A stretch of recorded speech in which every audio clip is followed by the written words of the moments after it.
Hello, my name is Carol Quayle and I am a LICOR Solutions and Support Scientist. Today, we're going to be talking about the best practices for your chemiluminescent Western blot when it comes to primary antibody incubation and the subsequent washes. Now, when I was in the lab, I was always very quick to blame everything on my primary antibody. If the Western blot didn't look good, if there was a lot of background, sometimes even if the band didn't show at all. I mean, how frustrating is it to try and screen dozens of antibodies to try and find one that works, and sometimes not even finding one that works? Well, since then, I come to the realization that while at times the primary antibody may be to blame, that is not always the case. Usually, if we take a step back, we optimize our protocol, we can actually validate that primary antibody for our specific assay conditions. So before anything else, make sure you follow all the recommendations that Gretchen went over on the science section. And if you still have any questions on how to optimize or validate your primary antibody, we do have a full course on Lambda U about that topic. So please take advantage of that resource. Primary antibodies can be incubated at room temperature for 1 to 4 hours or at 4 degrees Celsius overnight. Typically, overnight incubations tend to give better results because they allow more time for your primary antibody to find your target of interest. However, they can also lead to an increase in background. Talking about overnight incubation, this is a step that's a lot of times overlooked. Overnight should mean 16 hours. If one day you incubate for 12 hours, the next day you incubate for 18 or maybe 20 hours, that's a huge source of variability. So make sure you define what overnight means for you and you make that step consistent. You want to dilute your primary antibody in the same type of solution that you use for the blocking step, but now adding 0.2% tween. Now, if you have ever worked with tween 20, you probably recall how viscous that solution is. It is so viscous that most researchers resort to cutting the tip of the pipette tip just to increase its diameter a little bit and make a little bit easier to pipette that solution.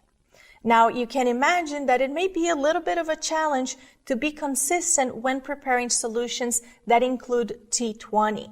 Because of that, you may want to take into consideration the idea of using a commercially available blocking buffer that already contains tween 20 that is in high quality for your antibody dilutions.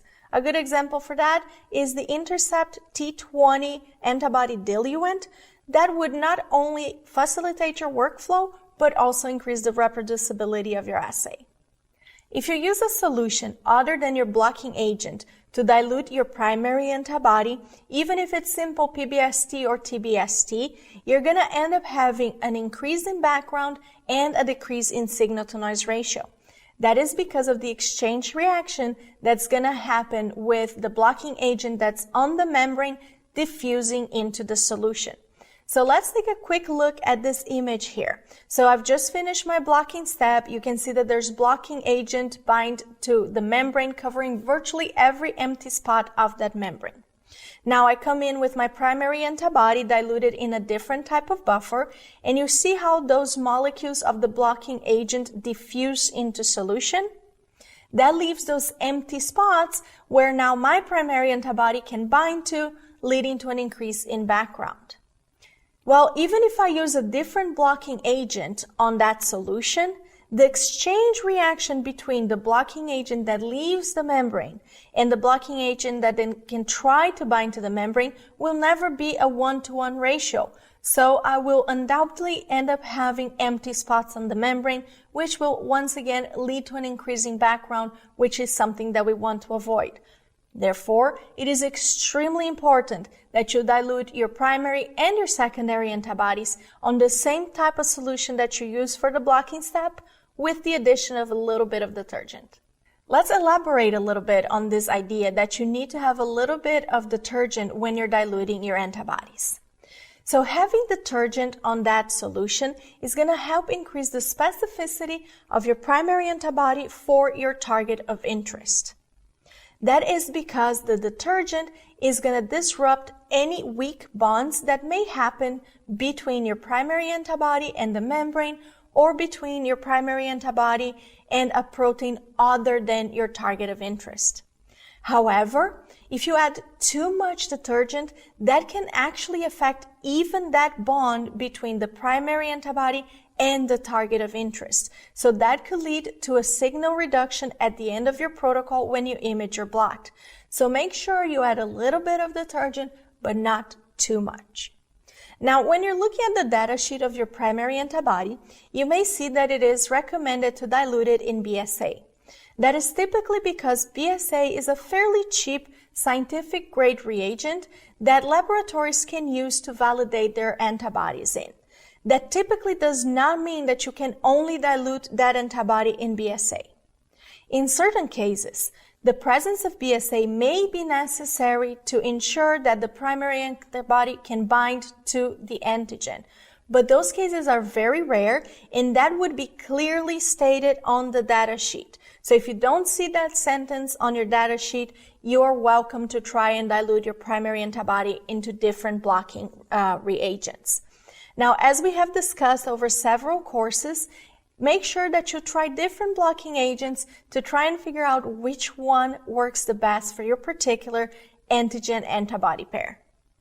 You will want to determine empirically what are the best conditions for your primary antibody incubation.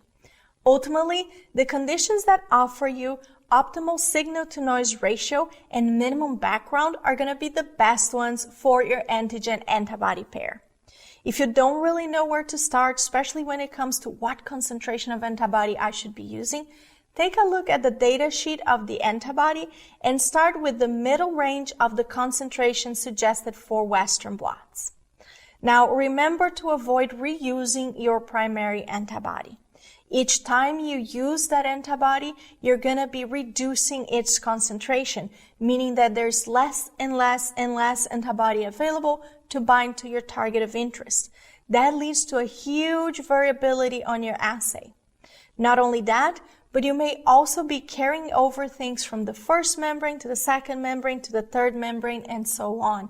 And that can lead to an increase in background. So I know antibodies can be expensive, but as much as possible, avoid reusing them since it could compromise the accuracy of your assay. If you're performing a chemiluminescent Western blot that has HRP as a detection system, you need to make sure that sodium azide is not present anywhere in the protocol. Sodium azide is a preservative commonly used in antibody dilutions to prevent them from contaminating. Because you can't add sodium azide, since it inactivates HRP, it makes it even harder to reuse antibodies when we're doing a chemi blot. So just be particularly careful with that. Now that you have finished your primary antibody incubation, it is time to wash your membrane. And that is the topic of our next lesson. What are the best practices to wash your chemiluminescent Western blot membrane?